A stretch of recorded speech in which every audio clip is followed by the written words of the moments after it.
Kendrick Lamar is the best rap performer to ever grace this earth. Yes, male and female rappers. Yes, I'm putting him above all. He is the best performer amongst the rap industry, the hip hop, altogether. And we want to view Kendrick as an artist altogether. I feel like one of the biggest things that separates him from other rappers is the fact that he knows how to put on a good show. The production, the style, the art, all together. He knows how to tell a story, like I've said on the stage. I feel like that separates him from like the other rappers of the world. Travis Scott has a good production, but he's not dancing. He's probably jumping up and down. It's not necessarily a same type of storyline versus just like cool visuals that we'll see. Same with like Drake, like it'll be like visuals more than just like an actual story being told on stage. Same with J. Cole, and honestly, probably every other rapper that we can think of, like Jay-Z. Like Jay-Z is not performing. Like he's like a good performer. He knows how to keep the crowd excited, engaged, and happy, and like his set list really speaks to that. But with that being said, Jay-Z isn't having a bunch of dancers behind him. 9 times out of 10, it might just be him on stage. You know what I mean? So I think this is also adding to the fact that like Kendrick Lamar is the first rapper, period, who will be headlining a Super Bowl ever, because if I'm not mistaken, 2 years ago, was it 2 years ago? Yeah, 2 years ago, because last year was Usher, the year before that was Rihanna. 2 years ago, it was Dr. Dre who was headlining, and he brought out a bunch of people that he used to collaborate with, right? So it wasn't a specific, like a rapper, like headlining the Super Bowl. And that's probably because most of them just jump up and down. Most of them don't actually put on a full-on performance that will be engaging and worth watching for 15 minutes straight. Now let's get into the Lil Wayne conversation and everyone bringing him into the mix. I would love to know what his initial thoughts were when he saw Kendrick Lamar was headlining.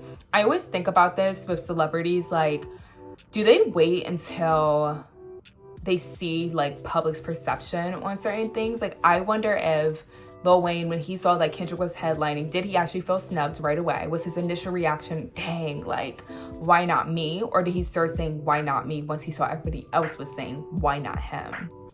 Because never in the history before, unless, hey, I've also only been gracing this earth for 20 something years, but to my knowledge, there has never been a time where somebody has thought, oh my gosh, I am owed a Super Bowl performance. Because this is in my hometown, or because of X, Y, and Z, I deserve to be on that Super Bowl stage. I've never seen someone feel so entitled to have the headlining role opportunity until now. I was waiting to speak on this because, well, one, obviously my camera was broken, so I couldn't have just jumped right in and talk about this with you guys. But two, I really wanted to see his statement. I wanted to see like how he was feeling, because I felt like a lot of people were speaking on his behalf. And then when he said himself that he felt like he was snubbed and didn't even like congratulate Kendrick or really address the fact that like this is somebody who is receiving a really cool opportunity, somebody who didn't do anything directly to you. Granted, he has had this legendary beef with somebody that was signed to you once in a blue moon, or someone that you've like discovered and you put on the map. I can understand that loyalty. With that being said, I'm kind of like, I was surprised by his response and that he was so hurt by it. And again, just feeling like he was owed something that I just didn't know anybody necessarily ever could feel so entitled to do something like this. I kind of wish somebody in like Lil Wayne's camp just stopped him from going live or didn't encourage it, because at a certain point, I do feel like we have to be a little bit serious with ourselves. Yes, he has the catalog to make a performance, and yes, that would be really fun, but we also know that if we leveled up his performing style versus Kendrick Lamar's performing style, if we just did a straight comparison, ignoring all historical context, ignoring all like, when I say historical context, I mean like upbringings, where are they from, what's been happening in the past year or two, like literally Drake Kendrick beef aside, who would still be the better choice? If like this Drake and Kendrick beef never happened and we're having Kendrick and Lil Wayne go toe to toe between, like, we could say yes, catalog, but also just being able to put on a good show that will be entertaining for middle America and also just America in general for 15 minutes straight, Who would you rather? So obviously Kendrick's not gonna address any of it. With that said, on 9/11, he dropped a new single called Watch the Party Die, or The Party is Dead, Kill the Party. Honestly, I don't think there's an actual official title for this song, but I thought it was really interesting. Some people were like, oh, I thought you said no round twos, just assuming that every song he drops is gonna be in response to Drake or have to do with Drake. This had nothing to do with Drake. Obviously, when he talks about the party, he's not talking about a political party, but he's talking about hip hop in general and just like the industry. One of my favorite bars from this song was the radio personality pushing propaganda for salary. I immediately thought of two people, Academics and Mal. I'm sorry, I'm so sorry. I love Rory and Mal, I love their podcast, but if anybody was listening to their podcast during like the peak of the beef, and just like how subjective he was to it, even to this day, how he talks about they not like us and how defensive he gets over it, and how disgusted he is that Kendrick would ever call Drake a pedophile because just because you date an 18-year-old and you're 30-something doesn't make you a pedophile. We're not gonna get into that. We're not gonna get into that. I do think, and maybe this isn't on purpose, maybe this is just like the people that you're around. Naturally, if you're friends with someone, and this is even like how it kind of can get messy in the podcast world and the media and entertainment, when you're talking about like hot topics and what's happening in the industry, it can be really tough to talk about your friends, the people that you have on speed dial. I don't think Drake and Mal have each other on speed dial, but the people that you spend time around, you talk to them on a regular basis, you're literally like, you're hanging around these people. Mal obviously always says like, Drake isn't like feeding information for me to like say on the pod, but naturally you're gonna say those things, especially if you're having conversations. So for example, when they're talking about Kendrick being selected for the Super Bowl, and Mal drops the fact that Drake has been offered the Super Bowl 4 times. I feel like it's like those subtle things where like, although that's true, it's like the timing, and it's like, okay, are you trying to find a way for this to be like a defending moment?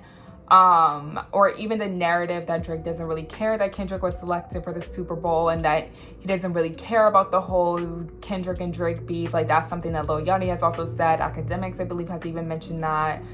And people are like, oh, like, people as in the folks on Drake's side, the friends of his, like he's not feeding us this stuff, he's not telling us to say these things, but you guys are all saying the same thing. And I understand that some people are like, oh, but like wouldn't that be true? Like if everybody's saying the same thing, wouldn't it be true? Not necessarily, if that's the message that Drake is trying to push. Like maybe in front of like his homeboys, he's like, oh yeah, like I don't really care what people have to say, like I'm just chilling, I'm vibing, whatever, like life's life, I'm going to Turks. Heard. But like that doesn't necessarily mean it's true. That could just be what you're presenting to everybody, and then deep down inside you're pissed. I just refuse to believe somebody like Drake, who quite literally cannot stop making music about Rihanna and Serena Williams, somebody who made music about 19-year-old Georgia Smith breaking his heart when he was 35.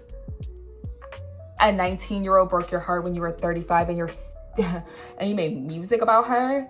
Somebody who is like so butthurt over women is not even bothered a little bit about this rap beef, especially extending this long, because I don't even think that Drake himself believed that it would have such an impact on his career. And even Mal, like he'll say things like, oh, it has had an impact on his career? Absolutely, even subconsciously.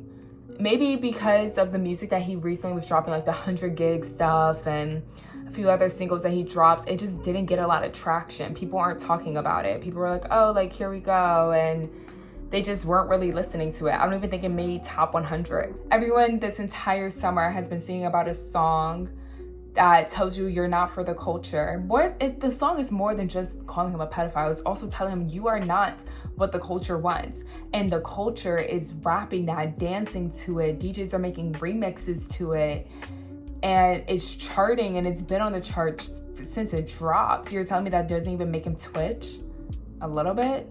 People are also wondering, me specifically, I'm wondering, when is this album gonna drop? Is it gonna drop before the Super Bowl or after the Super Bowl? We know Usher, he did his big performance, and then I believe his album drops like right afterwards.